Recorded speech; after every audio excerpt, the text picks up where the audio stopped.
छत्रपती संभाजी महाराज म्हणजे मराठ्यांच्या संघर्षाचा धगधगता इतिहास. शिवछत्रपतींसारख्या सिंहाचा हा छावा.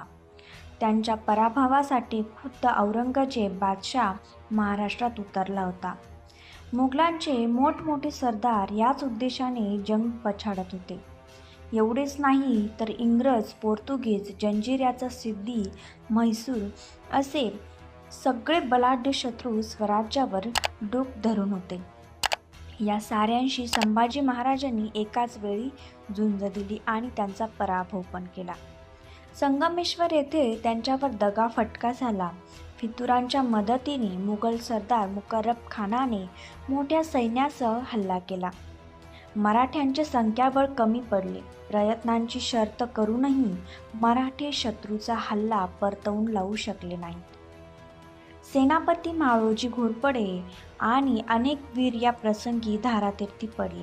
शत्रूने संभाजीराजांना व त्यांच्यासोबत असलेल्या कवी कलश यांना जिवंत पकडले.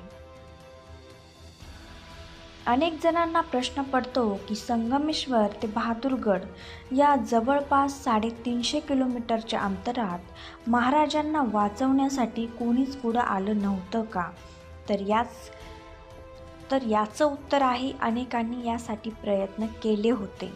यात सर्वात पहिला हल्ला केला होता ते म्हणजे ज्योत्याजी केसरकर यांनी. ज्योत्याजी केसरकर संभाजी महाराजांचे अंगरक्षक होते. महाराजांच्या प्रत्येक स्वारी शिकारीच्या प्रसंगी ते सोबत असायचे. मात्र संगमेश्वराच्या बैठकीत ते हजर नव्हते. जेव्हा त्यांच्या कानावर ही बातमी पडली तेव्हा ते पेटून उठले. कोणत्याही आज्ञेची वाट पाहत बसले नाही. स्वराज्याचा पोशिंदा मुघलांच्या ताब्यात गेला आहे आणि त्याला आपल्याला सोडवून आणायचं आहे हेच त्यांच्या डोक्यात होतं. त्यांनी काही धनगर मुलांची तुकडी जमा केली. मुकर्रब खान मोठी तयारी करून आला होता.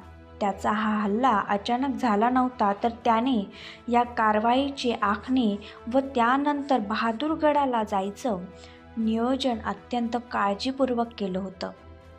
पण तरीही 32 शिराळाजवळ अचानक झालेल्या हल्ल्याने तो थोडासा गोंधळला.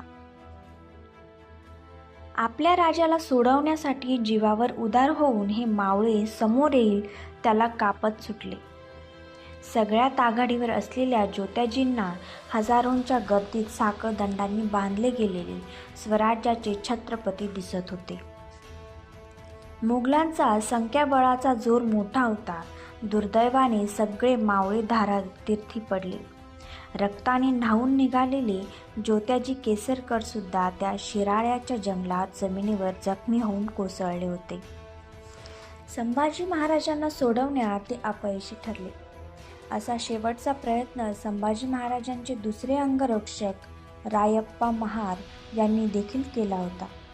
मात्र त्यांना औरंगजेबाच्या सैनिकांनी ठार केलं.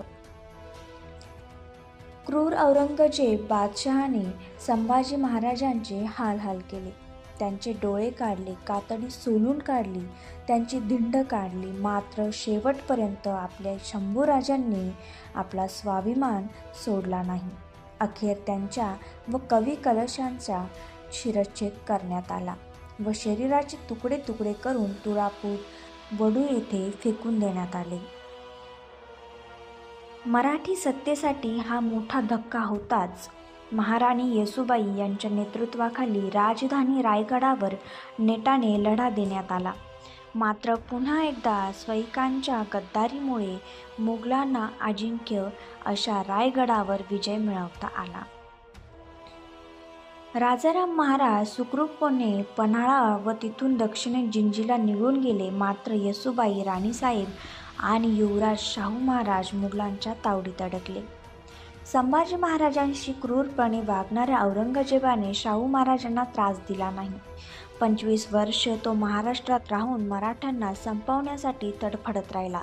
मात्र संताजी, धनाजी अशा सरदारांनी, ताराराणी बाईसाहेबांनी लढा चालू ठेवला. मराठ्यांच्या चिवटपणामुळे अखेर औरंगजेब बादशाह मराठी मातीत गाडला गेला. युवराज शाहू महाराजांची सुटका झाली. त्यांनी महाराष्ट्रात परत येऊन छत्रपतीपदावर हक्क सांगितला. करवीर पाठापोट सातारा येथे स्वराज्याची स्वतंत्र गादी निर्माण झाली. शाहूराजांना औरंगजेबाने नासधूस केलेलं स्वराज्य परत उभा करण्याचं आव्हान समोर होतं. अशा वेळी त्यांच्या पाठीशी उभे राहणारे सर्वप्रथम होते संभाजी महाराजांचे निष्ठावंत सेवक ज्योत्याजी केसरकर. औरंगजेबाच्या कैदेत असतानाही शाहू महाराज व येसुराणी साहेब यांच्या विश्वासात तेच होते. कैदेत असताना शाहूरायांचं लग्न जुळवण्यात देखील त्यांनीच पुढाकार घेतला होता. सातारच्या दरबारात ज्योत्याजींना प्रमुख सल्लागारामध्ये स्थान दिलं. शाहू महाराजांनी त्यांना सरदेशमुखी दिली. 18 कारखान्यांचा अधिकार दिला. त्यांच्या कार्याचा सन्मान म्हणून सातारा शहरात केसरकर पेठही बसवली. आजही कोल्हापूर जिल्ह्यातील पन्हाळा तालुक्यातील पुनाळ या छोट्याशा गावात संभाजी महाराजांना वाचवण्यासाठी जीवाचं रान करणाऱ्या ज्योत्याजी केसरकरांची समाधी आपल्याला पाहायला मिळते.